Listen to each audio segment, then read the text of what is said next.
recording now, and now I will actually do the intro in 3, 2, 1. You're listening to Runescape Weekly for October 26, 2018. I'm your host, Magebit, with over 17 years of RuneScape experience. Joining me today is Pyrnassius, and on today's show, Game Jam 2018. Thank you for tuning into this edition of RuneScape Weekly. Joining me today is Pyrnassius, and we're you know what? Hang on. My head just hurts so much. It's so hard. Also, there's no music to go off of, which is weirding me out. Hang on. I just didn't want to play the music because my head hurts, but I'll play the music. Hang on. Where's the music? It's in one of these. It's in one of these many folders. There it is. Here we go. All right, let's do this again. Not that again. All right, 3, 2, 1.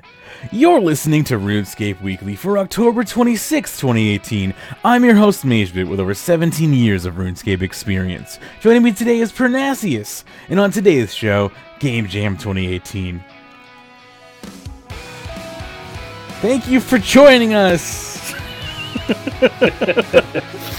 We're going with that. It's going to be. It sounds like it's going to be a short show, but there's a bit to cover in. I know. I've got a head cold. Mage has got a pounding headache, so we'll get through it. Just it's going to be a show. Can't. Oh my god! It's been a long week. It has been a long week. Yes, oh my god! And we got our new little game ticket out that everyone's powering through. I must say, with the new game ticket though, it is so much quicker than the previous ones that we've had. So I want nothing to do with it. I hate it. See, I love these things. I don't like them. I don't like being told to do menial tasks unless they're fed to me one task at a time, day by day, and a legendary pet is given to me day one. Oh god damn it! I was killed by abyssal demons. You know what? I deserve it. I wasn't paying attention. Pyrnassius, mage. Pyrnassius. I think it just ran out. That was the problem. Oh, okay. I was relying on the penance aura. But it's okay, my pet pulled me away. I didn't end up at Frank's office. That's okay. That pet's a godsend. That, you know what? No, this just is completely how this week has been going for me. It's been a rough week for me. I haven't really gotten to stream much this week. Just been dealing with life on life's terms. Yeah, so you've had a bit of a busy week. I have a lot of issues this week, so we can all forgive you on that one. Yeah, it's just life. What can you do? It's been a bitch again. All right, the recording is resumed. I am not falling for that shit again. No way. Not this time, XSplit. Not on my watch. I fell for that shit once. Not again. Is that how we lost the pre-show last time? Yeah, I will rip that key right off my keyboard if I have to. I did it on my last keyboard. I'll do it on this keyboard too. I'm sorry to interrupt there, but yeah. This show, this week is going to be... Put a hard cap. I mean, they can put hard caps on things. So put a hard cap on the amount you're allowed to bank. You know, say you can keep 5. Yeah, to catch up on that. I don't know where we dropped out, but we're talking about the hard limit on these stupid card events, these treasure hunter card events, and the fact that you're not allowed to bank. You're not allowed to bank the skip tickets because they turn into lamps on the last day. And we have a currency pouch now, which we never had before. And they need to account for that. And it makes me mad because I had to destroy 9 skip tickets, which I really would have liked to use and not destroy. Because I really... Although they just sit down and... Oh, but yeah, because it's... And that's the thing... Well, the most annoying thing is that it blocks your presets. If they just sat down there... That's what I'm talking about! But it doesn't block your presets. I could sort of accept it more. But the blocking of the presets just makes it so frustrating. Yeah, well, the fact that I can't get anything done because all of my presets are blocked, and exactly. So it was ruining my experience pretty much. Anyway, so One of those. I'm pretty much boycotting the event. I'm not going to take part in it. I'll buy the token if I want it, and if I happen to be able to finish it via just random skips that I get via Treasure Hunter, fine. But or if they fix it, I will then take part in it. But it might be too late by the time they fix it, because it sounds like they're just going to do it, the way that they do it every time, and that's the other thing. Not okay with you get 2 free ones. I mean, you used to get 2 free ones per day off the sort of the NPC that sort of runs the event. But this time they gave you 2 on the first day, and that's it. Yeah, seems like that. And again, I had to probably destroy because 9 they're doing it as lamps, but it's like you give away that much free XP already anyway. Does it really matter? I know. If someone gets an extra 2 lamps, whoop-de-doo with what you give away. But anyway. Yeah, it's silly. As I said, I do enjoy these events, and it is so... I mean, it's done in a couple of hours, where some of the other ones used to take, one task, and the other one could take, 2 or 3 hours. I remember one of them where you had to get a Barrow's Brother drop. And I did it the first time, and it took me like 2.5 hours to get the drop. And then that was the one I used to skip. And much as I love the Barrows... that was the one I used a skip ticket on after that, because it's like, I'm not going to sit there just chasing one of those drops for 2.5 hours. For real. Silliness. Yeah. Just absolute silliness. Anyway, any in-game news to report? Anything substantial? No, I've got three pets left to get. Same here. It's hard to budge on those last 3, right? Yeah, in our unofficial, first to the unusable master of all title. Can I ask, what are your last 3?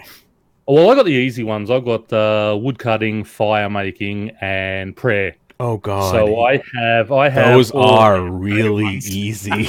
I know that's. You got it. I purposely left those ones. I thought, if I get them, I get them, but I'm not going to be chasing them, because I want some easy AFK ones at the end. Wow. And it worked out really, really well for me. You got that in the bag then. That's why I said unofficial, because with the ones you have left, especially your dungeoneering one, you'll still be chasing that next year. It's possible. With your 2 dungeons a month that you run. Depends. I mean, I could, if it's with the herb lore and the construction pet, depending on how, I could get really lucky, because those XP drops are high. Yeah. I could just get it. Like, I got really lucky with the Rue pet, and I got really lucky with the agility pet, because those are low XP drops, and I got them in like 3 weeks and 1 week. So, I got the. I was surprised how quickly I got the Rue pet. I'm just trying not to throw all my money into herb lore and construction. Like, I'm trying to be balanced about it. My cash stack's running a little low right now. So, especially after buying one of those tokens. So I'm trying to balance out my... that's because you've got a lot of buyable ones left too, haven't you? Yeah, well, it's basically 2 buyables and an endurance one. And, so it's mostly buyable. So I'm trying to... Yeah, I'm trying to balance out my my cash stack here and not completely go bankrupt, especially when I'm in the midst of most of my money not being liquid, or at least I don't want it to be liquid, because I want to, it's Premier Club time, and I'd like to be able to do some fancy merch work right now, I want to make some money. Understand that. But no major news from me, really. I'm just trying to make my money back. And that's not easy to do right now, because everyone's trying to make money right now. So supplies are, at an all-time low for money making, especially amongst Abbey Demons. You got your constants that are just not going to budge, like your spring cleaner stuff. Like, that's just that doesn't budge. So that's nice, but your other items, like fire orbs and stuff like that, those things can kind of go up and down in value slightly, and those and your adamant battle axes. If you don't elk those, I don't. I sell those. Those go down a bit because people buy those, I think, for making gizmo shells or whatever for the components. Rolling for those. I don't know what they roll for. What the those PVMers trying to get those P5E whatevers. I don't know. I don't know what the kids want these days. But anyway, all I know is it's hard to make money. Also, when I'm loading up when I'm burning like 500 Silverhawk feathers a day, it's also like hard to make money.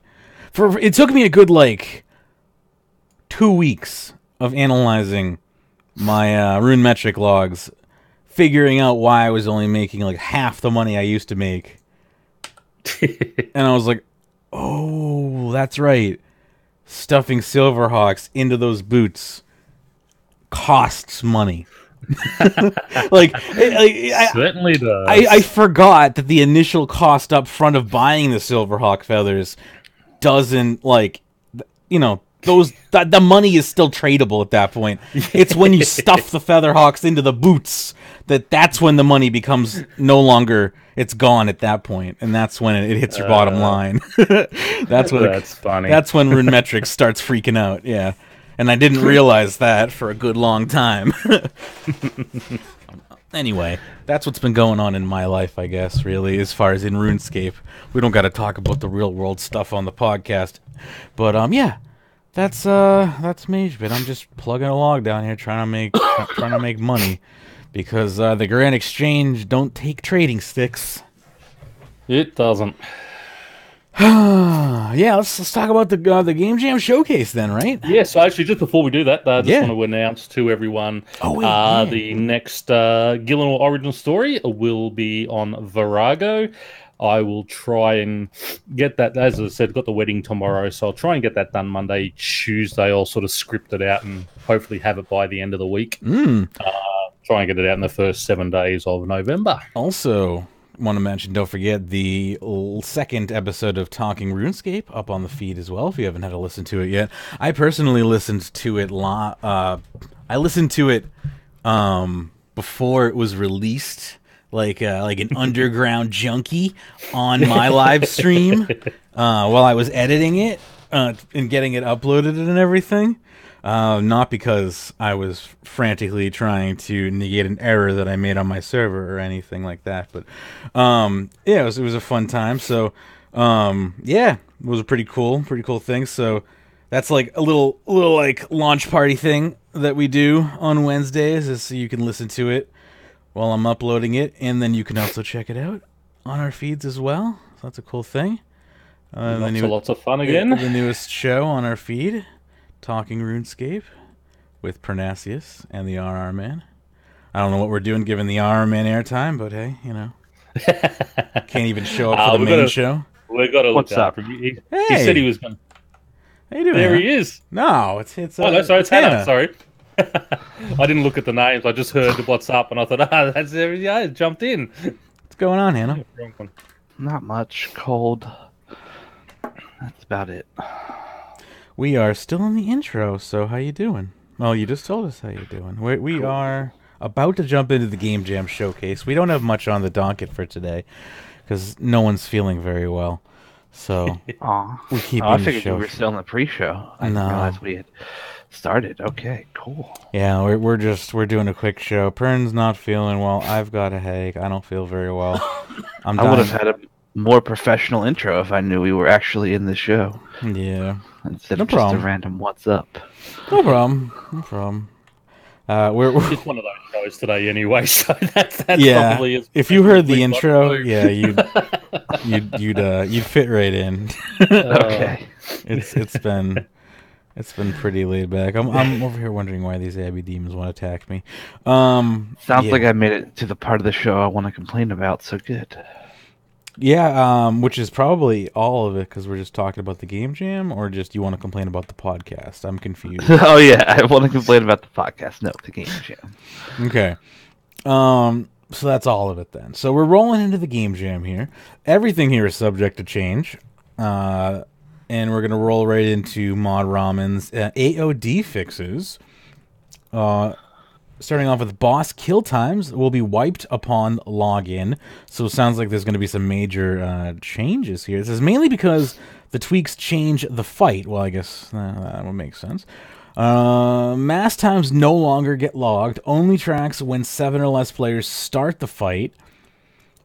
Does not reset kill count or make you get the Reaper title again. Minions now shout when they are killed to give a better indicator of the order they were killed in. This goes into the chat box. Each minion has their own text color as well.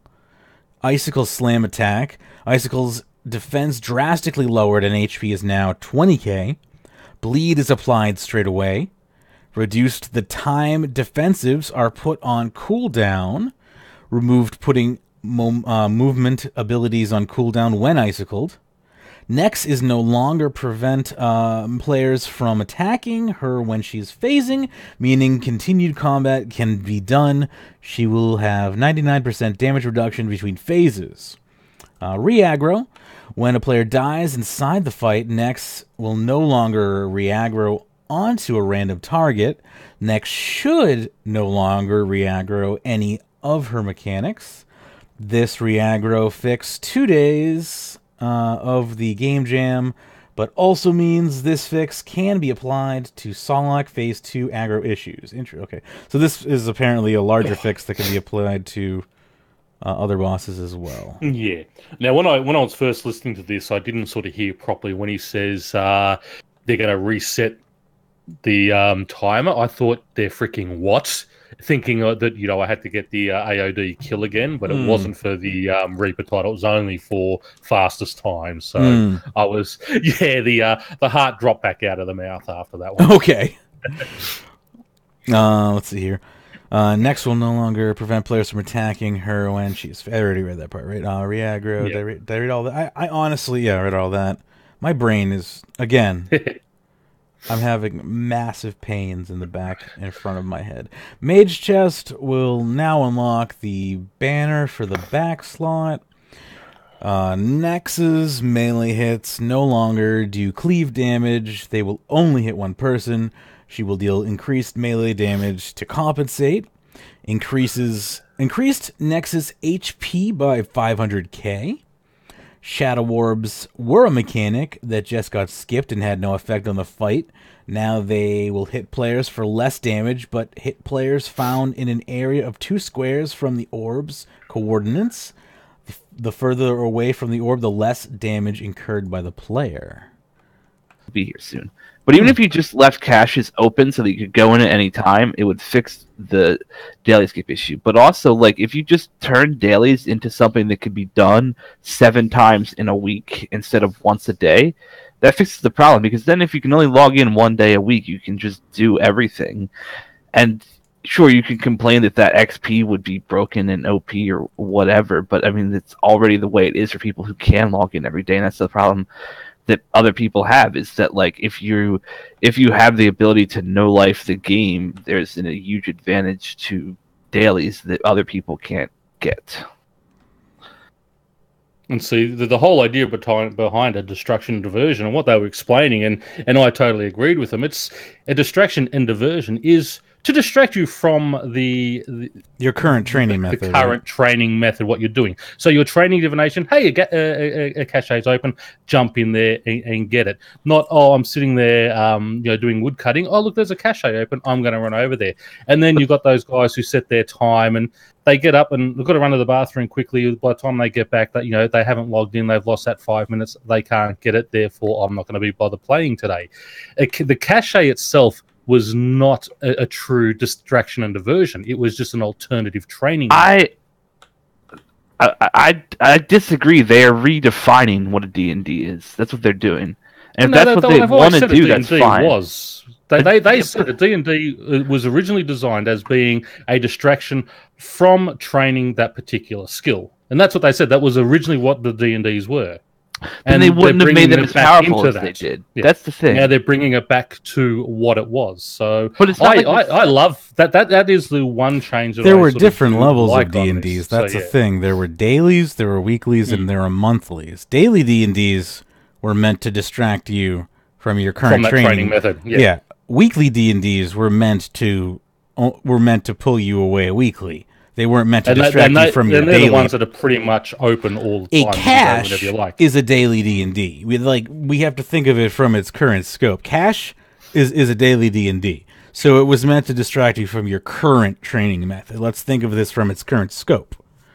Whereas a weekly D&D or a monthly D&D, where like Troll Invasion being a monthly D&D, was not meant to distract you from anything. It was meant to nag you. If you missed Troll Invasion, that's completely on you.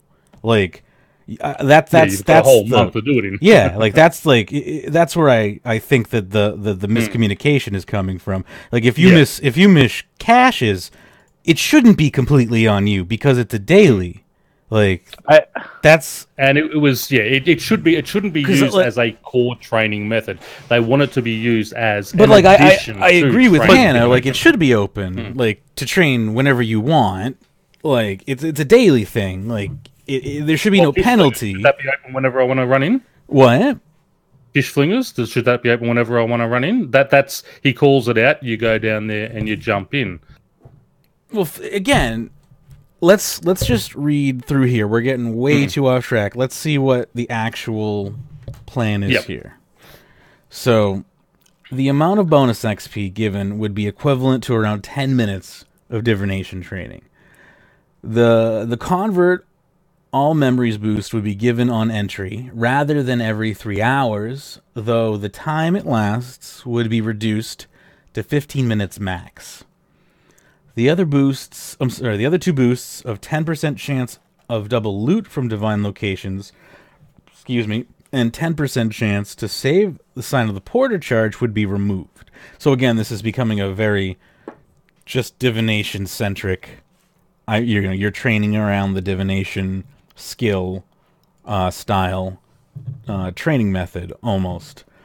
You will still be able to get the Diviner's outfit from the cache, however the drop rate will need to be rebalanced to be in line with the new points total scaling.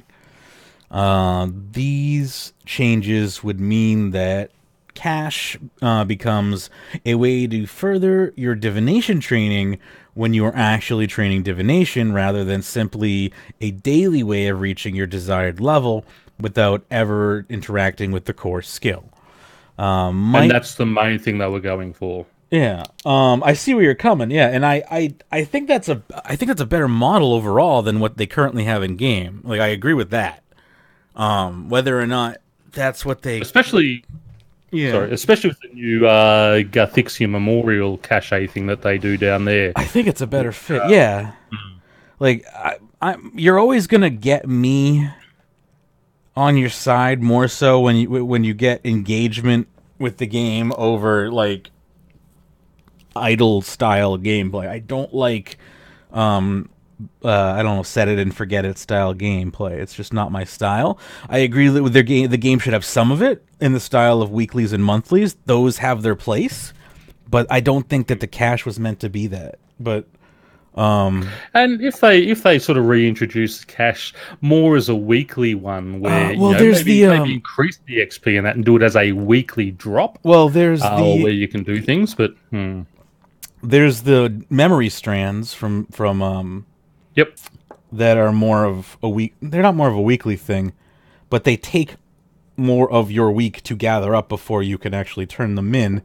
But I don't know. I always saw the cache thing to be something that was always centered around divination play style, but I don't know. I also never liked the cache. It was always something I never did when I trained to 120. No, me either. I did maybe 3 or 4 of them. I think there was a few times we had to go in there for different tasks and things, and that's about the only time I've ever done Before I pull the RR man in, I want to give Hannah a chance to give her opinion on the full layout of this versus her envisionment of like her idea of what she thought caches should be versus what this plan laid out here is. Like I think you don't agree with this still, or what are your thoughts?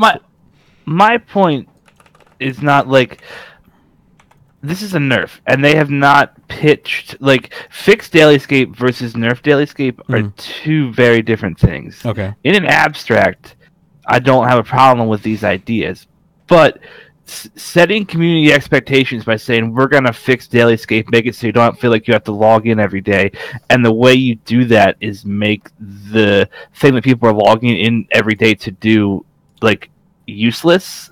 That is not how you actually fix something. That is how you nerf something. So I have a major problem with how they set expectations for this, and I also don't believe Jagex's story about D&Ds. Like D&Ds like this, or like any other D&D, like the one for Dungeoneering, have been OP for years and have always been like best way to train the skill, and they would have known that when they first released them.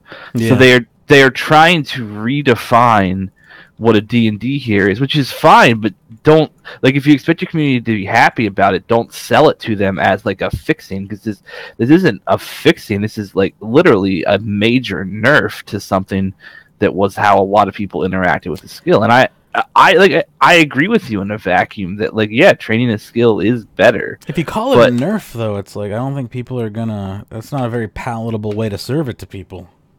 This isn't either. This sets expectations for something good, and it just makes people pissed when it turns out to be something bad. That's why you're honest with your community. See, this is as honest as you can be, if you ask me. Like, this is literally text on black and white paper telling me schematically what it is going to be. This isn't as on. They have spent a year to 2 years saying they're going to fix dailyscape, and then this is what they come up with. That's not honesty. That is like, they didn't spend a year to 2 years saying we're going to nerf dailyscape or we're going to redefine how D&Ds work. Like, those are very different expectations. Fair. But I mean, the best way to fix dailyscape, we'll just remove it all altogether. Then you don't have to log in daily. Simple. And you get nothing. I like this way because it means you're still interacting. You're getting bonus. So those caches jump up, bang, you jump down, you get your bonus XP, you keep training, and then you're getting that little bit of double XP. So overall, if you're training that skill for 2 or 3 hours and you've done 4 or 5 caches that pop up in that time, you're probably going to make just as much XP as you would have if you had jumped in there with just one cache, but you're still interacting with the actual core of the skill of what it was supposed to be. This myth about, also, I disagree with this myth about acting with the core of the skill. Jagex doesn't give a shit about that. Like, if they did, Treasure Hunter wouldn't exist. Like, they just want, like, this, I mean, like, a cynical person would say this is just a way to get you to spend more money on Treasure Hunter to train divination now, because they've nerfed the best way to train divination. Like, that's what a cynical person would say. I think players like myself would are going to like this update, because, again, now take in mind 120 divination didn't use caches. So again, there's me. Exactly. But, like, there's me. You didn't use caches when they were best XP in the game. Again, so why are you going to use them now when they're I agree. But I'm an anomaly, and I'm just pointing out that there are players like me that exist, but I am probably an anomaly. But this method right here that they've laid out, I would use this method. So this, to me, actually sounds good. And if this had been in game back when I was getting 120, I would have used it, because it actually flows with how I like to skill. So this sounds good to me, and probably would sound good to players like me. But you're right, it is going to take away from everyone who wants to just skip divination. I agree with you. I don't know. It doesn't make sense to me that you can say 100% that you would have used this method, because there was a method extremely similar to this, but better XP, that you decided not to use. Well, it's half the time, and it sounds like that they're taking away a lot of the problems with it. They want to make it a lot more personally motivated. Inside the cache is currently, it says they want to make it a lot more less multiplayer, more personal. And that was the one thing that I love there. I will probably do them now when I'm training. If I see it open, I will probably do it now because I don't have to rely on other people to sit down there. If you learn how to do knock out caches, you don't rely on other people either. Like, I know, but now I don't have to. There and you get people who you're still gonna have to turn learn into robots at once and all that type of stuff and things, and then get out and it kills it. I mean, the meta. I do like what they're doing. I do like the fact that it's creating more interaction with the game, as in doing the core, the core training rather than just these things. And other things I'd like to see them, things like your wilderness warbands that just give obscene amounts of XP. I'd like to see them, nerf a bit on sinkholes. You want to see daily escape reductions? Let's see that get nerfed. Yeah, that's right. And as I said, if players want to keep complaining about that type of thing, the whole thing is take out all dailies altogether, and you get nothing. You just have to go and train that skill, and then people are going to scream about that. But that is a true daily escape reduction. I would love just that. Get rid of them. That's reduced. You have none now. All right, simple. All right. Yep, just leave Treasure Hunter as the only daily in the game. That's a great plan. I like where we're going with this. That's it. But that's it. But that's what I'm saying. They're not going to that degree. But they're making it so you're going to be doing this. You're going to be interacting with the game. And when you say treasure hunters, it is like your boss going, "Hey, I know you have a heavy workload. I'm going to reduce that for you in a year or so." Then a year comes out, it's like, "Okay, you only get to work 10 hours a week now. Problem solved. I'm a genius. See ya." That's what this is the equivalent of. All right, man, can you help us? I can't help you. Trying to wake up. All right. Well, what do you think of the daily escapes? Sounds like a disease. I got the daily escapes. Oh. Yeah. I prefer to spend $2 and get some keys. Oh, yeah, you and bloody Sorensen together, mate. Bloody New Zealanders, I tell you. So we got Mod Sova's ability bar defaults, which is just a link to a bunch of other stuff, apparently. Oh, it's just a link to some tweets. Okay. He's got some beta engine branches with some mental errors on it. Pardon me. And yep. All right, let's see here. Oh, is this so you can customize the keybind and the action? Oh, yes. So, like, if you have the key, I want this so badly. So, your Luck of the Dwarves, if you want to teleport you to Keldegrim as the first one, you can lock it in as that. You can put 3 on your. So you can have 1, 2, and 3, and have Miscellanea Grand Exchange Keldegrim on whichever one you want. This is probably one of the ones I was most excited about that I saw on there. It looked brilliant. I need this so badly. Yeah, mainly for rune crafting. Did you see them doing the demonstration of it though? No. Was it really poor guy? He was going, "Oh, look what I've done!" Bang, and nothing for him. I think they got it in the end, but yeah, I felt so bad for him because he's sitting there, he's all excited. I've worked on this today, I've got it all running, and then something crashed on him. But it is probably one of the probably my second or third sort of favorite update on this one. Yeah. Oh, that's amazing. Because one of my biggest problems with Nature Rune running now is I augmented my Wilderness Sword to have the Wise perk and the Mobile perk on it, because let's be honest, those are 2 of the best perks in the game. And you put it on your bar, and you expect Teleport to Edgeville to be your first perk. No, it's check. Yep. It's like, come on. The other good thing about these is you'll be able to now put your pouches on there as well, fill from bank. Oh, that'd be nice. That would also be good. You'll be able to put your torso on there, fill from bank. It is going to make all that, so you're not going to be right click fill. You'll just go 1, 2, 3, 4, 5, 6, 7, bang, and off you go again. So you'll actually be able to press the numbers from the bank, because they're all grayed out right now. Yep. Oh, that'll be great. I was afraid that would be like an engine limitation. Or actually, no, you wouldn't be able to use 1 and 2 because they're your quick sets. Yeah. So you'd set it as 3, 4, 5, 6, 7. Yeah. But actually, I think you'd have to set them to like 7, 8, 9, and like Something like that, yeah. Because 3 and 4 is empty all to empty all right. Inventory, empty all of what you're wearing. Maybe just do QWERTY. Just sit there, QWERTY. Yeah. Goodness. But yeah, no, that was a really exciting one we were showing there. When it finally worked for him, it was really good. But I'm glad to hear that. The look on his face when he was trying, but it worked before. Yeah, welcome to like programming. Yeah, he's just like this little kid. It's like, but it did it before.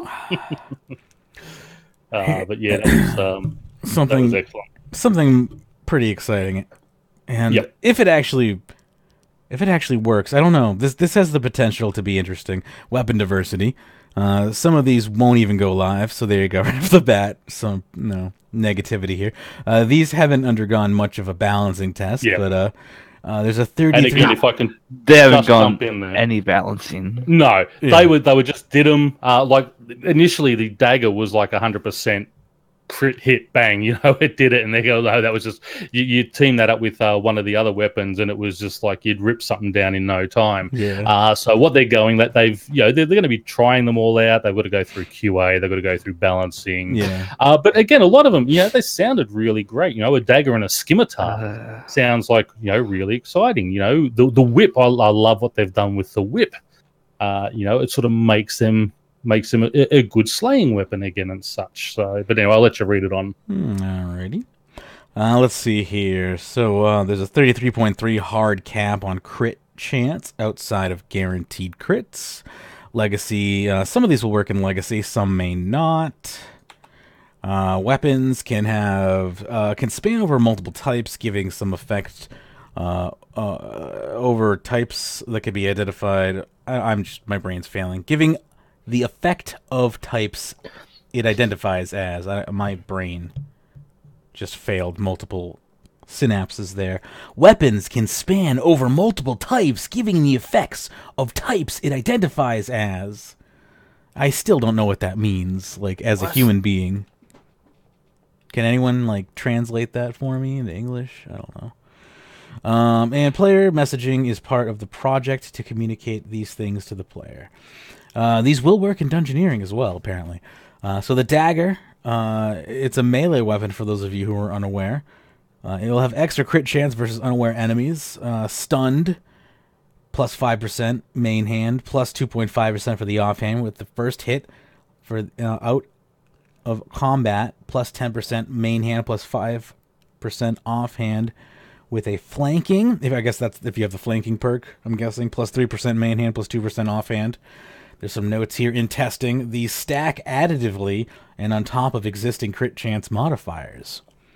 So daggers possibly getting some swaggers back on top of their old abilities. Who has used daggers recently? So maybe will be put back in the inventory. I use them all the time when I'm skilling. Yeah? Gotta have someplace to put my perks. Fair enough. Short swords. Melee. Again, if you weren't sure of where the short swords fell in the combat triangle, they are a stab weapon as well. Chance to main hand auto attack instantly after an ability. It's currently in testing. Main hand, plus 10% chance. Offhand, plus 5% chance. Additive, total of 15%. Gives adrenaline as normal. Thanks for that tip. The rapier is a stab weapon. Has a chance to not incur the global cooldown on your next attack. That could be cool. Are you down with it? Waiting to be coded. You pop an ability. You see a flash on the screen. You know you can do 2 abilities back to back instantly. You put on your shades and you move along. Hasta, stab weapon, gains access to 2-handed abilities when used with a shield. It's in testing. Spear, you can stab with it. Stacking accuracy buff, 0.2% accuracy bonus per attack. Max 10%, clears all stacks when you move. It's in testing. Procs with damage over time as well. Stacks with Reaper Necklace. The attack bonus is flat accuracy, not weapon accuracy. Defender. This is already in game. I'm not going to tell you what a defender does. Yep. Scimitar heals for a percentage of your crits. Claws on crit adds a damage over time effect on the enemy based on how much you crit. Main hand adds a 66.5% of applying damage to the pool. Offhand is 33.5%. That was the one that they were talking about, was the claw and the dagger, together. It was just going back to old school levels. Yeah, just ripping apart everything they tested. You could be a human river demon. We're going to fix the dagger on that. Yeah, pretty much, yeah. Every time, longsword, every time you miss, you gain an accuracy buff for your next attack. Waiting to be coded on that. Deal more damage when above 80% adrenaline on the battle axe. Damage buff builds up longer than you stay above 80% adrenaline. Kind of slightly reminiscent of its old special attack, a little bit there. Let's see here. The Halberd and Scythe already has an existing special, which we're all very familiar with, Scythescape. The Whip. Every attack hits in a 2-range cone in front of you. Existing AoEs extend in the direction you're facing. Waiting to be coded on that one. That sounds pretty cool, considering there is a tier 80 whip in game. Like, you could actually deal out some interesting cone damage. Isn't there an 85 now? Does that heart only take it up to an 80? Does it? I thought it took it up to an 85. Maybe it takes it up to an 85. I've never used it, so I just assumed it was an 80. Maybe it's 85, and if so, that could probably deal some pretty formidable damage then. Don't quote me on that, because I'm going to quote you on that. I'm tweeting it right now. I just have my Abyssal Vine whip now, which is 25, which is 75. I just tweeted. Pyrnassius says. It said. in quote marks. Yeah. Actually, I'm going to look that up while you read the rest. Mace. I don't like how is that actually going to be useful for the whip? Like, how is the scythe not just going to beat that? I will. It's just for lower levels. I was just thinking, Iron Man. By the way, it just sounds cool in my mind. If I'm doing a basic Slayer task where I don't want to, it's mainly about just not not using charge. I mean, if you're worth billions of gold, then you probably don't care. But just confirmed. Pyrnassius is perfect. Okay. The Lava Whip is a tier 85 weapon. Cool. With a different special attack. Cool. That's awesome. So that means you could probably augment that. Okay, but it still means the whip is going to have no actual use. Like, it's not actually making it useful. It's faster. It's faster. You can tee it up. It's not going to compete with the scythe, which is what it has to compete with. It just doesn't, but if you're doing Slayer tasks, it looks you don't cooler. Want to sit there and use your augment. Why would I not want to complete a Slayer task as quickly as possible? That means more money for me if I do. It looks cooler. I don't disagree. I'm just saying it's not an actual use. I do a in lot of my PvP. tasks You can drag people to you like the reptile. That's about it. Anyway, Mace, you already know what that does if you are a zealot. Warhammer, every auto attack is an AoE, waiting to be coded. That was a good one. Yeah, it's also a note to be strong for Legacy. Yep. Well, yeah, that's what I was going to say. You're your own Chinchampa. Go ahead. The one thing that pissed me off about that was, this is perfect for Legacy. It's like, why are we making things for Legacy? Yeah, it's kind of funny. Yeah, that's the one that I like it, but I don't like it. You just smash it. You're just smashing the ground like an angry. Let's see. The Maul, stacking damage buff after killing an enemy, plus 0.5% damage per kill, max 10% damage. In testing, stacks 1 minute before dropping off. Magic weapon, staff. Couldn't think of one because wand is so good. And now we get to the real heart of this whole project that he did, which is basically, let's make magic even more broken while doing almost nothing for the other two combat styles. Pretty much. So wand, every critical hit fires off a spell of your choosing, provided you have the runes and you're on the right spell book. Waiting to be coded. So we made the wand even better, but we left the staff to just suck. Why? Why?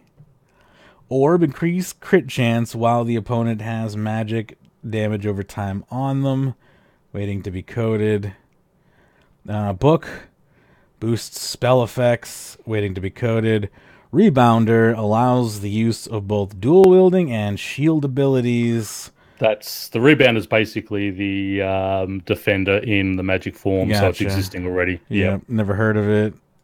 Yeah, it's the same as in the range one. It's called the like a lantern or something.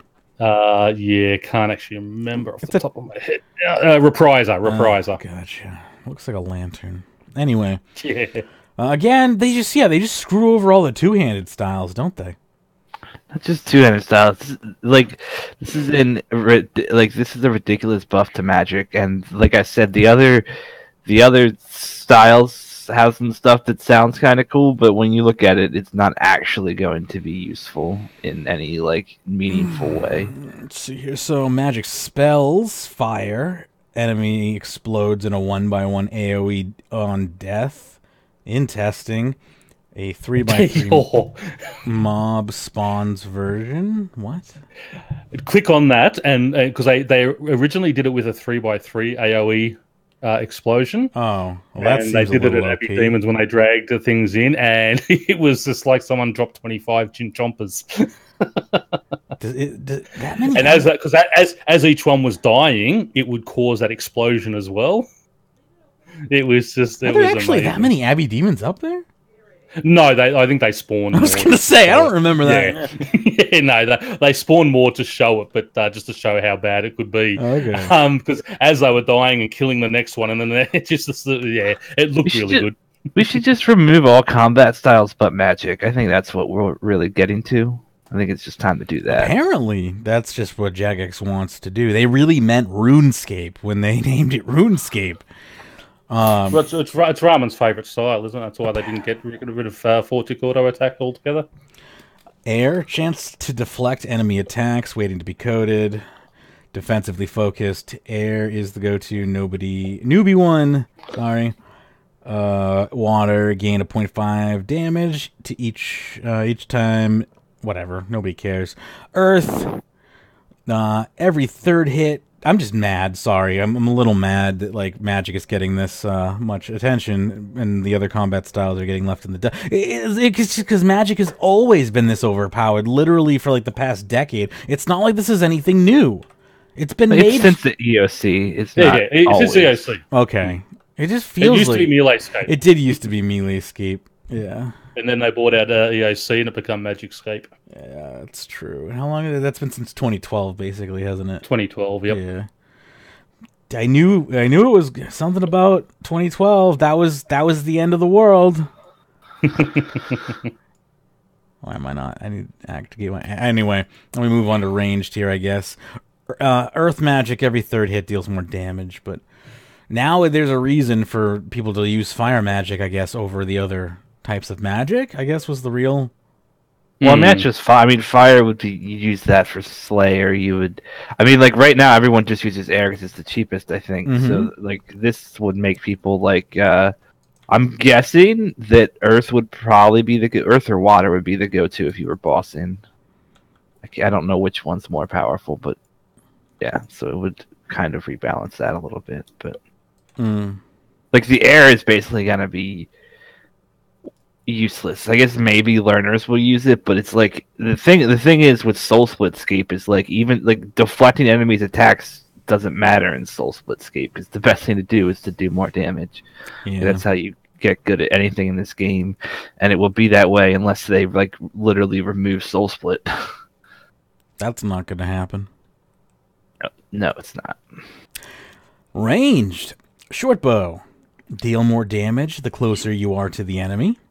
Shield bow, take less damage while channeling. Composite bow, can move while channeling. Charge bow, doesn't require arrows. Oh, that exists in the game already. Yes, correct. Yep.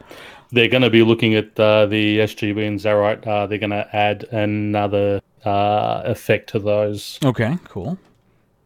Looks like a longbow already exists as well, right? Oh, excuse me.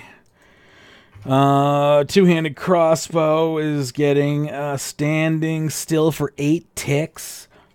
Gives your next attack 20% accuracy.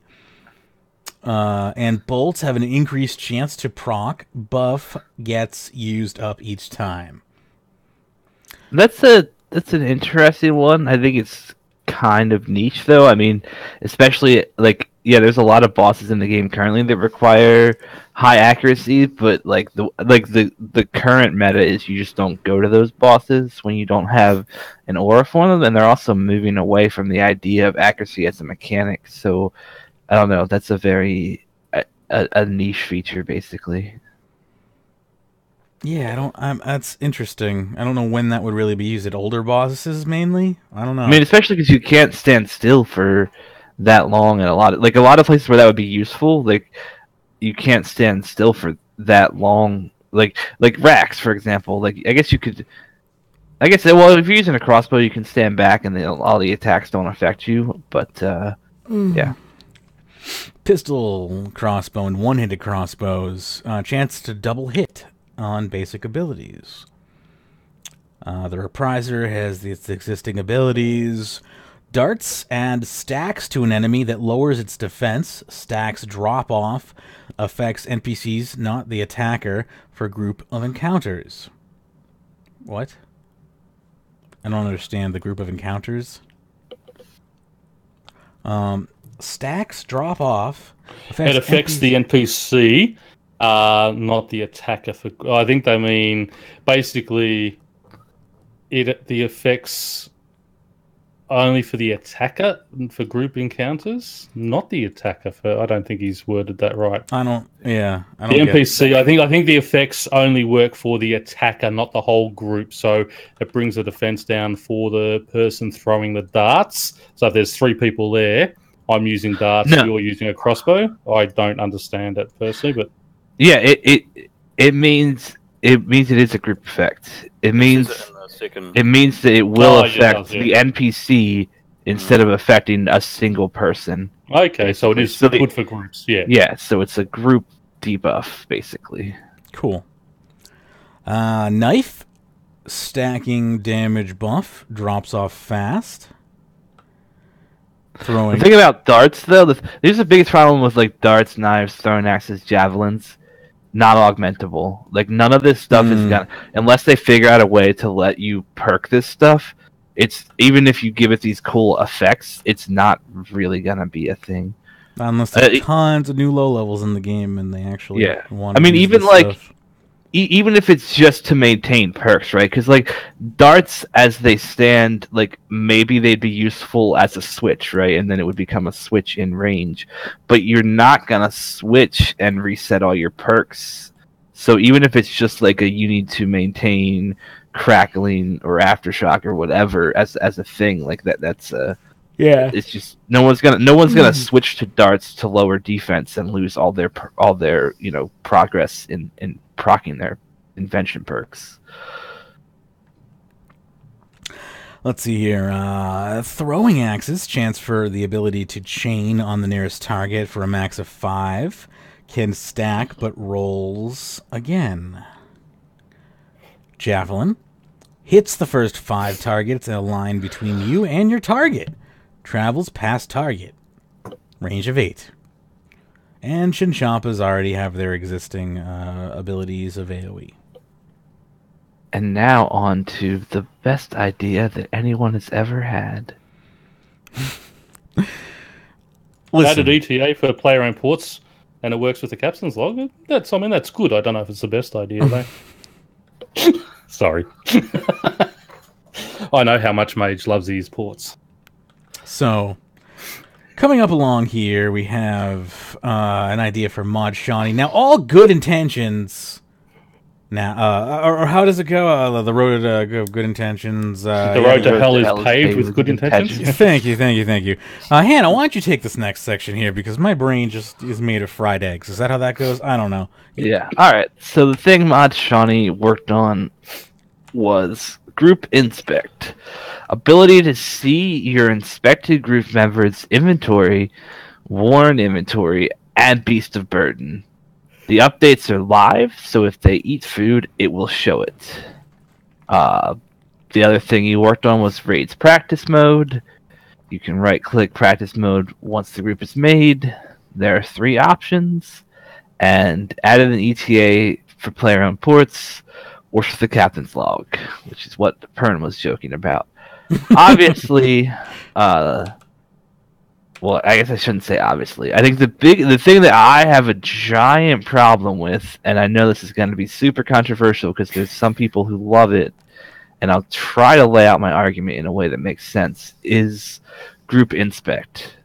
Things like group inspect in MMOs generally get abused as a way to as a reason to kick people from your party or judge somebody. And obviously, like, things like this already go on if you're joining one of the arguments I saw when I brought this up is like, oh, if you're joining a really good like team, they're gonna like make you do a challenge gem anyway, and like and they're never gonna let you on their team like because of that. But the problem with this as a thing is not like the effect that it will have on really good players, but this will have a giant effect on like I think the biggest place I could think where it will have an effect is like the raids LFG friends chat. If you join a raids LFG group and say you're someone like Pern who like prefers to wear tank armor, yes, that is less DPS.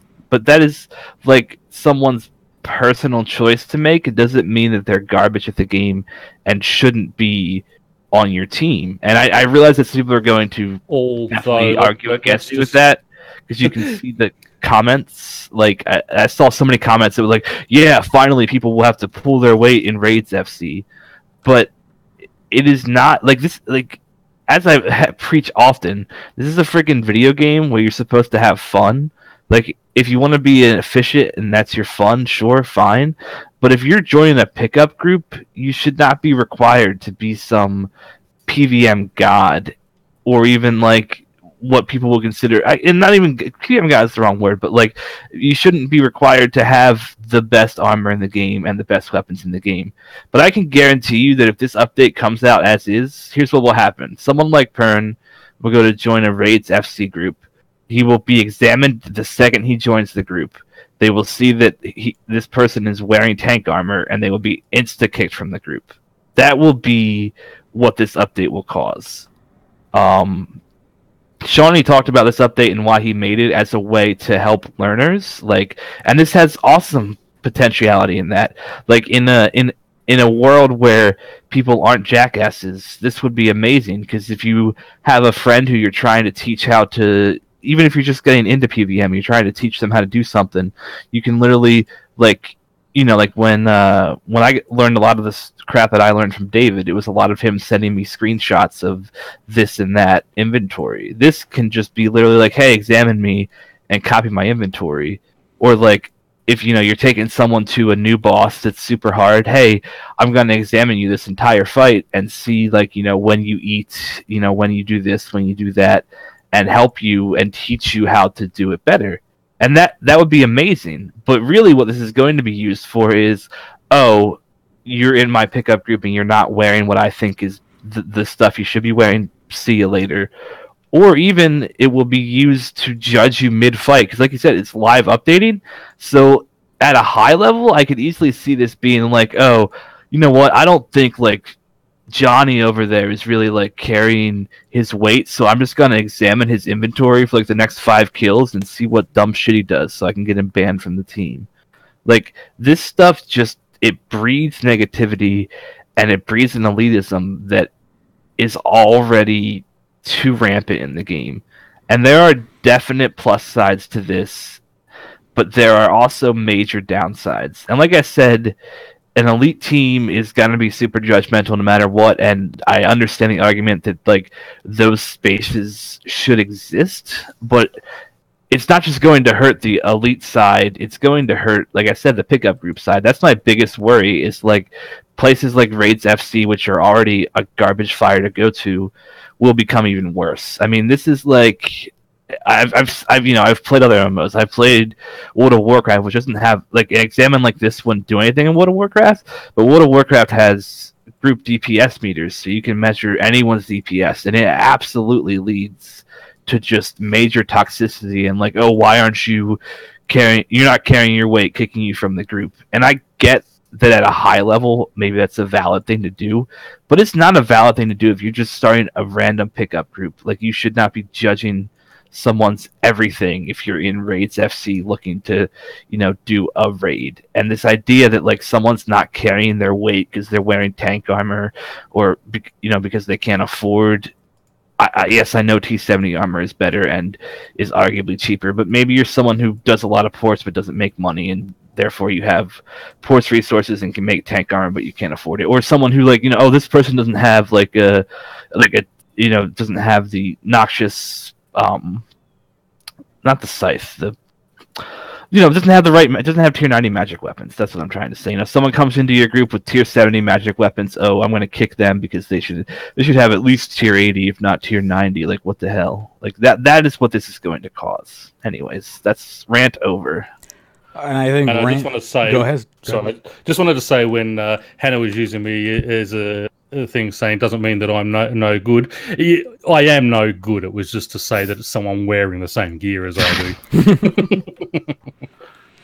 But it's to be fair, yes, there are some valid uses for those types of screens, but yes, those types of screens placed into public use are going to get abused, unfortunately. Having those in the practice mode, for groups, I think is great. But you place it into public groups, and you get a problem. Yeah, a huge problem. Yeah. And the thing about this is, there's going to be at the very, very, very least, this should be tied to your can a player examine me or not feature that's in the game currently. But it has already been said that it will not be tied to that. That basically, if you join a group, this will be doable to you no matter what. Yeah. So at the least, which I still don't think is enough, but at the least, this needs to be tied to a privacy setting that you can set. Yeah. The problem with that is, though, those same elite groups will say, well, if you don't have privacy open, you're not coming in anyway. That's absolutely why I don't think it's enough, but it's at least something. Yeah. The second you add the feature, it means that if you don't have that feature on, they can kick you. The one place where it might help to have that setting is in a pickup group scenario, because if you're doing a Raids LFG, you really just want to get that done as quickly as possible. I feel like there would probably be a rule made against it, and then everyone would have to have it turned off. But theoretically, if you're trying to put together a group quickly, you're not going to tell someone to turn off their privacy setting. You're just going to be like, okay, whatever, let's just move on. I don't think that's what would actually happen, but there is a chance that it would lessen it in that way. And yeah, in a vacuum, these things are all very useful and they sound great. It's just it's the culture it breeds is not healthy in the end. I would agree with that sentiment for sure. Yep.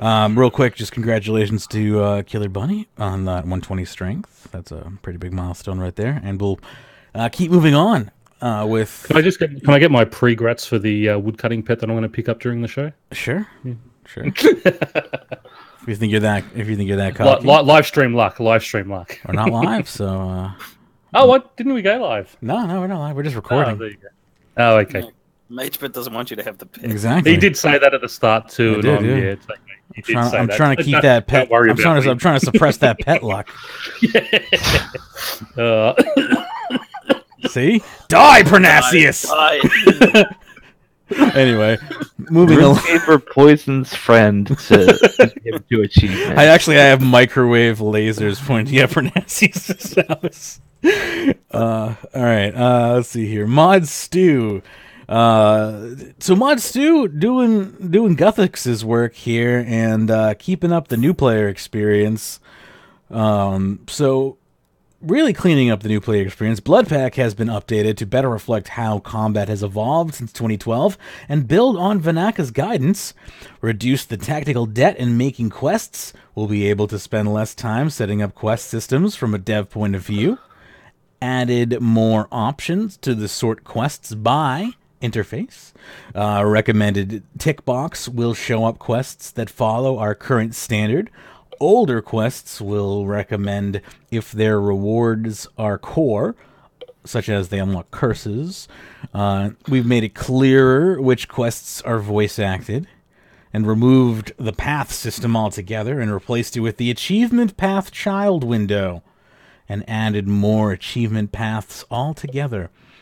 And support the achievement path panel in the legacy interface, as well as decluttered the Birthorpe and Taverley achievement windows. The daily challenges interface has had a removal of the restriction of only 2 daily challenges in free-to-play, as well as free-to-play players will now get up to 5 daily challenges, which is the same as members. Beginner daily challenges have been decoupled from the path system, and you can no longer overwrite your daily challenge list by turning on the path system.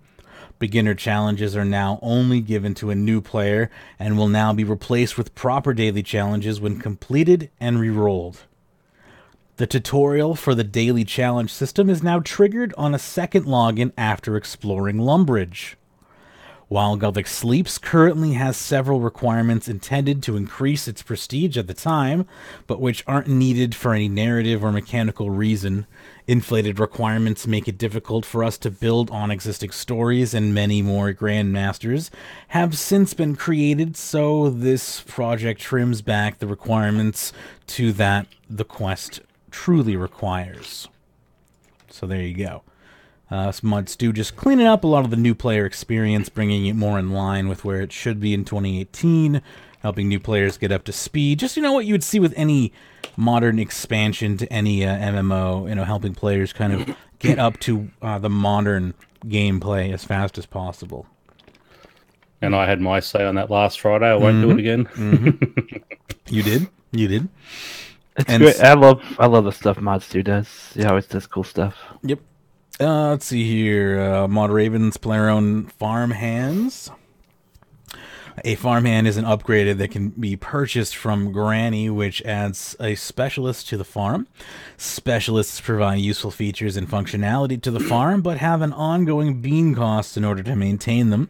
Once hired, players will be able to dismiss and recall farmhands when they want them, only paying the regular fee rather than the unlock fee.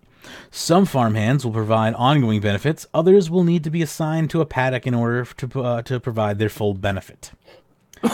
Farmhands have an additional unlock costs that will be relatively high, several hours worth of farming work, and may require additional requirements to unlock. Farmhands will also have a maintenance cost and will be deducted either every few days or every time their feature is used. All costs will be in beans, and their values will be determined when I die in this abyssal demon. I have 84 health. I am teleporting the hell out of here.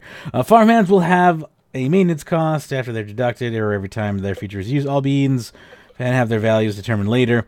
There will be a limit of 3 farmhands per pen. This will not be likely an issue on farmhand launch, but the system is built to be expandable and easily, so more farmhands can be added in the future.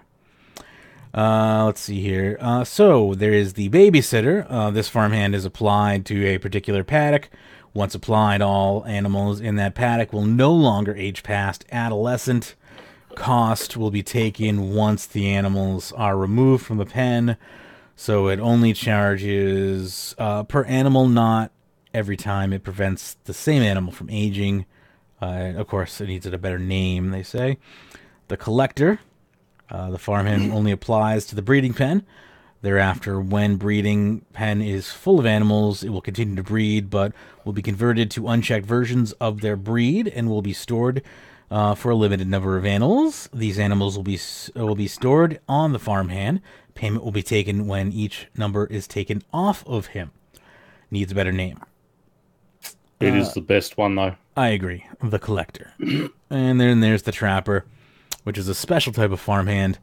He has an unusual unlock cost, but after that player must choose to send them off to pay the cost, the Trapper will disappear and return with a single unchecked animal of any potential type and breed available, except shinies. This includes animals normally only obtainable from combat. Rarer animals will have a lower chance of being gathered, but this means that Iron Man skillers can obtain dragons, spiders, or yaks. Rabbits are around a 30% chance. And there you go. Honeycombs are also... Yeah, go ahead. So they're literally making that... That just sounds like we need to make this easier for Iron Man. Much like the silly freaking construction thing. I don't know. But just to point out, dragons are less than 1%, and spiders and yaks are less than 1.5% chance. So, yeah, you've got to send him out 100 times, basically, to have a chance of getting a dragon in reality. It is true. That's true. I left out those very, very small percentages. Yep. Still, I mean, I don't know. Like, some of this automation feels like something that should come to farming... should come to this update after 5 years. It really feels rushed to be doing a lot of this stuff. I don't know. Even the keeping animals at adolescent stage. I'm like this. Like I get why this should happen in a few years. Like things get easier in games, but the update's been out for like what, maybe 2 months, and it's like, oh, we got to make it easier. And I just it feels really weird to me to do that so quickly. Especially when so many people are still engaged in it. Yeah, I love farms. I don't see any reason to make it easier quite yet. Especially when it was supposed to take... I mean, by the time this update gets released, it will have been probably, about maybe 6 months? But, I don't know. Maybe the best way to do something like that is make sure people have to be that master farmer before they can start hiring farmhands, you know? Oh, yeah, I mean, if they lock some of the titles behind having to have done the entire farm, then yeah, it would be a lot more fair. Because the master farm is 250,000 beans, and that gives you the title to the farm. So you can't actually hire anyone until you own that title. You know they're not going to do that. I know they're not, but yeah. It's all about Easyscape. Pern, would you care to grab Mod, Breezy, and Shrew's document? I can do that. Since now I'm on Sign of Life cooldown. They did Fire Spirits. All Firelighters have a strike left click option that give a 5-minute buff that automatically catches Fire Spirits. So Firelighters now have a use in game after I just drop them on the ground all the time. The buff will allow the spirits to give 1.3 times reward. Automatically catches a Fire Spirit, of course, can stack the buff for up to 60 minutes, and all Firelighters contribute to the same buff. Fire Spirit now also gives next X number, random between 1 and 5 of logs, will give a plus 100 fire making XP per log. Divine Fire Spirits, next X number, random between 1 and 4 of logs, give 100 div XP per log. Fire Spirits now have a small bar that shows how much time is left before it despawns, and Pyromaniac gives a chat message telling you how many logs it burned. And my update of the whole game jam is the next one: Slayer Creatures Resource Dungeon. It will require 100 dungeoneering to enter, so you're safe there, mage. Yep. If I'm not 120 dungeoneering by the time this comes out, we're gonna have this is gonna be sad. It'll be outside the Slayer Tower as a placeholder. Reduce competition for spots. They're going to be 2 groups of 8 Abbey Demons and 2 groups of 7 Dark Beasts. They're going to have a small amount of imps in there as well, so AoE abilities will kill them, and get that chance of possibly accidentally getting a champion scroll. I love that idea. Yeah, that's nice. Because that was when I was going for the Champion of Champions title. That was the most pain in the ass one to get was the imp one. I'd be running through Varrock or something. I'd see an imp, and I just had to run over and kill them just because I saw them there. Oh yeah, I would do that all the time too. Anytime I see an imp, I would just kill it just in case. It's great now. I don't have to do that ever again. These creatures are going to be closely grouped up, so great for obviously the AOE. Respawn rate is at max. No cannons at the moment or other buffs. Curadel's has the ring, Slayer Tower has legs and contract. And plan to add a lore book explaining why the dungeon is here. I love that as well. A little bit more lore into the game. Something else for me to add to my Master Questscape. But yeah, that's basically the Slayer resource dungeon as we speak. Got a transmog unification ring coming in as well from Mott Pebbles. As you might imagine, it brings all the various transmogsifications into one unified location. I can only imagine that that's going to fall by the wayside in a matter of a year. In a matter of days. Sorry. I was surprised to hear Mod Deg coming back to do some a quest of all things. He's doing an entire quest, which will be Mod Deg's Shield of Arav 2. Mod Deg not even working on RuneScape at the moment. Currently working on a private IP for Jagex. So that should be interesting. It's optionally co-op. This isn't Mod Deg's return to RuneScape development, according to this here. Sequel in the sense that it has two gangs. You're going to complete a heist, and it run through begins at 2 hours in the video. 2 hours? That's long. It's a long quest. Very good quest. Or I assume it's 2 hours in the Twitch video, hopefully. Yeah. Good. Yeah, run through begins at 2 hours into the video. Okay. Yeah, so you just when you go in there. Optionally co-op, which I like. So again, I think they fixed the original Shield of Arav now that you don't have to do it you don't have to team member. So to make it optionally co-op, I can run through with someone if I want to. So, if we're doing a stream or something, great, we'll do it together. But in 3 years' time, when everyone's done it and the new players are coming up, they don't have to sit there and try and find someone to do it with them, or just make an alt to get that far and then just okay, I can pack that up now. Indeed. Easy scape. Easy peasy squeeze my scape. Oh god, I'm dying over here. Next up, do you want me to do the next one? Sure. Yeah, give your voice a bit of a break. Mod Timbo's incense burners. One burner is made with a clean herb, 2 logs, and 2 ashes. Corrupted magic logs will the corrupted magic logs will work in place of magic logs as well. So I thought that was another good little use if you do have those corrupted logs in your bank. Now, once you light an incense burner, it is consumed and you will earn a 30-minute buff. Every 10 minutes, the effect increases in potency as the incense burner starts to burn off, and after 40 minutes, you have achieved maximum potency for the effect. You can burn 2 incense burners to have a maximum duration of 60 minutes. If the effect ever runs out, you will need to wait 40 minutes to go back to full potency since it resets. Alternatively, you can overload the incense burner as you light it and add an extra 3 whole incense burners, and it begins to burn with maximum potency without the 40-minute waiting period and will last 60 minutes. Incense burners are tradable, but will require a fire-making level to use. Now, we went through these the other day, but I'll just go through again. But basically, Marintil, Guam, Taraman all use normal logs and impious ashes. The only one they have is Marintil, provides the same benefit as the corruption auras. Nothing for Guam and Taraman at the moment. Haralander and Renna both use oak and impious ashes. Now, Haralander will act like a musician while resting and restores the more potent it is. And the Renna reduces the rate at which prayers are drained, effectively providing a prayer bonus that stacks. Toadflax will use Willow and Impious, but they have nothing for that at the moment. Spiritweed also uses Willow and Impious, replenishes special attack energy of summoning familiars over time. So that is a good little one there. Irrit, which will use Maple and Accursed, reduces the damage the players take from poison until complete immunity at full potency.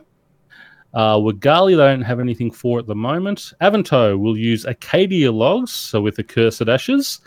Chance to improve items created. Potency increases chance. If it procs, making a bow will string it. Cleaning herbs will make it into an unfinished potion, etc. They have nothing for Qualm and Bloodweed at the moment. We have Snapdragon, which will use Acadia and Accursed. Stats restore much quicker. Rate, again, increases with potency. Arguay and Samanon both use Yew and Accursed Ashes. The Arguay will automatically scent traps. After it reaches full potency, it'll also start to bait traps. And Samanon will reduce the chance to deplete resources. Nothing for Cadentine at the moment. Lantodime and Dwarfweed use Yew and Infernal. Lance will increase the duration of potions when drunk.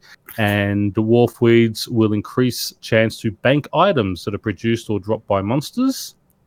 Torstals will increase the amount of XP earned. You will need Magic and Infernal Ashes. You'll also need Magic Infernal with Fellstalk, which will increase the chance for elite monsters to appear. I think that's a new one. So I don't think the elite monsters was on the last one, but yeah. Finally trying to do something about herb prices, huh? Well, they help herb prices, may help logs a little bit in ashes. The Dwarfweed one, which has a chance to bank items produced or dropped by monsters. I'd like to see that, while you're skilling as well. Put it next to your tree or next to, Produced whatever. Or dropped by monsters. Maybe while you're fishing, if it's there, it'll bank your fish for you too. So, yes, you'll have your porter, but it may, give you a chance to But those aren't save a produced porter or and- dropped by monsters. Exactly, that's what I'm saying. I would like to see it also include those. Yeah. Interesting. But anyway, yeah, so all very interesting. I just like the idea of the increases the durations of potions when drunk, somehow testing your blood alcohol content. Two I like was that one there, and the actually three, the replenishing special attacks energy for the summoning pets, and the reducing of the prayer drain effect. Just down there in your Abbey Demons, that'll be very nice down there as well. And as we said the other day, the Calgarian Demon's immunity during Specs bug is being fixed.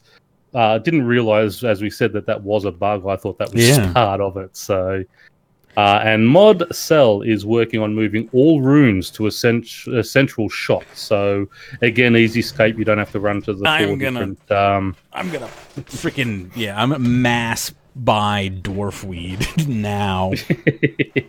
I've been growing it for a while. I think I got Wait, about what was the 8K in my Dwarfweed bank. effect again? Increase the chance to bank items that are produced or dropped by monsters. That was not I'd going to be useful. I'd be at going all. for the Lantodymes, increase the duration of... Potions potion when one? drunk? Yeah, that's Yeah. gonna be. That's absolutely gonna be huge. Maybe. 100%. Even if it's like 2 minutes, imagine an extra 2 minutes on every overload you drink, and how much It's money gonna be that like saves 30 you. seconds, if anything. But And you're gonna have to take an it starts at You're gonna have to 30 take an save you extra. money. You're gonna have to hold. One beer is like one dose. How many beers are you gonna have to hold in your inventory? Why? Why? Because you have to be drunk. That's what. Where does it say that? What, It really? says increases the duration of potions when drunk. Okay, well then it's useless. I am hoping that Never they mind. stack. I hope that they stack. Unless it means. Yeah. Oh! Unless I'm just. Yeah. It's You're when a being potion is stupid. drunk. Yes. Okay. I think I think thought I'm. it was serious. I think I'm He's being- drunk. Were you It's actually funny serious? because I thought that's you were totally a having joke that Magebit would make, but it wasn't a joke Magebit was making. I thought. No. I actually thought he was having a joke. No, I could tell by the tone of his voice that he wasn't. I was getting. I was taking it that literal. No, I was Literally. I was taking it That- super literal. That and Torstal, I thought they were like trying to make a new use to like up the the hops funny. market and everything. I thought they were going super deep on it, like next level shit. Funny. This is how funny. like I haven't slept in a week. Oh, that's funny. Yeah. Yeah, I would say that one and the Torstol, the XP increase, and the Fellstalk, probably just because of the Kesky outfit, or how do you pronounce that? The Kefsi outfit, yeah. And the chance for the bow down at the Hex Hunter bow. Yeah. Yeah, that Torstal one, increased the amount of XP when stoned. That one's I mean, yeah, Torstal, that sounds good too, yeah. Oh man, they do that Dwarfweed one, yeah, increase the amount of XP when stoned. Then on that note, we're done. I need to complain about the event that you actually don't mind, but I hate. Okay, go for it. The Halloween event. It's bad. It's not terrible, but it's disappointing. Last year, they better. nailed what a holiday event should be, and the entire community is like, CJ, this is what a holiday event should be. And every holiday since then, they've done something different and silly. Holiday events should be short quests. That's what we want. Just do it. Thank you. Yeah. I don't know why they chose to go a different route this year. I have been disappointed. And as I said, I'm waiting to see what happens after the final. If there's like a mini quest at the end, then maybe it's okay. Well, there is something coming at the end. You know that, right? Well, something about with Moya. Yeah, you got to do something. It's going to be a cutscene, though. It's going to be a freaking cutscene. I guarantee it. I mean, there's someone blacked out in the picture still, right? Like, have you you looked at that? Right? I just think it's going to be another 30-second cutscene, and then maybe we'll click Moira, and then that'll launch another 30-second cutscene, and then it's over. Probably. If there's like a 5-minute. But what if they give us what if they give us 2 huge lamps? What if? I'm sorry, I couldn't help myself. It's okay. No, we are in agreement there. But as I said, I am. Oh God! Until the final horseman. But they could make it better by introducing a mini quest at the end, but it's still a slog to even get to the end. So it still wouldn't fully redeem it, but it would make it better. Like, I think the thing about holiday events, the thing that I've always enjoyed is it was like you would log into the game and you'd spend like 10 minutes to like half an hour doing something that put you in like the spirit of that holiday, and then that was it. And so like the part of the problem with this one specifically is, and I think it's the same problem that other people had with like the 2016 one, or the 2015 one, the one that I loved, everyone hated, the Amasket one. Yeah, I loved it because I was training prayer, which is like I had I didn't do it like other people did, but anyone that requires you to like be here at a certain time or do it a certain amount of times per day, that just doesn't put you in like the same mood that like here's a quest and just do this quest and then be done. Yeah. I mean, remember that Ghost House one we had? I think that was 2015. Yeah, I remember that one. We had it multiple times, didn't we? We've done multiple in the mansion houses. I don't understand why they just don't, just have 4 or 5 and you just roll them out randomly at each different year. Yeah. I mean, I would rather. I think Jagex has become afraid of one-time content. I think that's how you explain where holiday events are, and that's how you explain why quests are not as popular as they are. It's because, like, the thing about a quest is they put a bunch of work into making a quest, and then a player spends at maximum, like 3-4 hours doing it, and then that's it. If they put that same amount of work into people like, do get mad about content that gets pulled out of the game. But I'm talking even about like regular quests. Like a regular quest is still a one and done thing. Oh yeah. Like that's why I never understood the holiday. I mean, like holiday quests. Like some people will never like fun things that are there for a limited time, and I guess whatever, that's fine.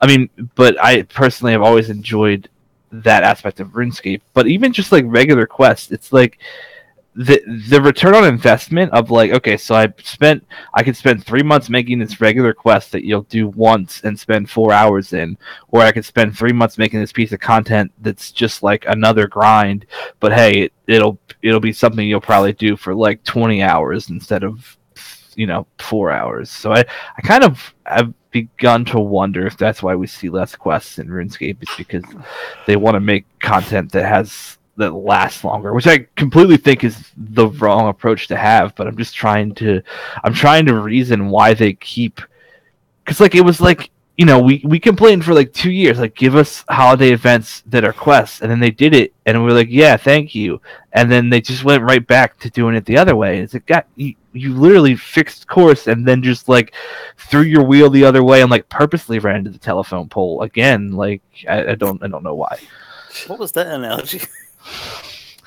Someone was in my head. Someone was, you're skating out on some ice, and so you fix your course correct your car, but then you make yourself wreck on purpose after you've saved your life. Basically, that's what I was saying.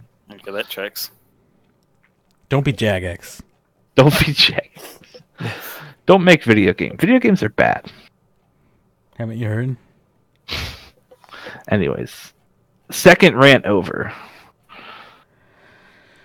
Well, anyone got a third rant? We're on a rant train. No, I don't. I just say they got to do something with the horsemen. They do a quest for each of them or something, because those models are Oh, badass. that'd be nice. Yeah. They are nice models. You can turn into them with the rings. I destroyed them. Yeah, because that's fun. And then you can destroy the ring. Yeah. Okay. Yeah. That's it. Yeah, I did the same thing. No, it's like, thank God that Diango's there to hang on to everything. Yeah, I don't think Diango holds on to. I think he holds on to these rings, but the previous rings, Diango does not hold on to. So if you destroyed like from like the May or June event where you got rings, you can't get them back if you destroy them. They're still in my bank. I read carefully. I don't trust. Sure, Mister. This only works while drunk. All right, I read too carefully. That's my problem. I read between the lines. So between the lines that I don't even know what I'm reading. Just read literally. Yeah, I'll read so literally that I don't even know what I'm reading anymore. I just love that Mage has been thinking that for an entire week. Literally, yeah, pretty much. I've had a long week. I've had a long week. And my brain Mage is was quickly jumping on the GE, selling like 10,000. I'm so glad I did not invest. We've ruined Magebit's beer merch. I'm so glad I did. Well, first of all, I'm very much glad for whoever thought about that perk. I was like, that's not a very useful perk. Like, you should really think up some better ideas than that, because that's not a good one. And now that I think about it, it's a lot more of a... It's a lot better of an idea now that I think about it on a more practical level. Like, mechanically speaking. Yeah. Just got me. See, in America, at least, I can't even say this because Hannah had no problem with this. No defense for myself. Just cracked me up. It's Europe all over again. That was a great one as well. Oh my god, we need a montage. I just have to be. I have to accept the fact that like every couple of years, my brain is just going to misfire catastrophically, and I'm going to say something really stupid. And anyone who's doing this card, just remember the animal clinic one to use the honeycomb on the rabbits. They don't actually have to be sick to do that. I've been waiting for animals. No, they don't have to be diseased. sick.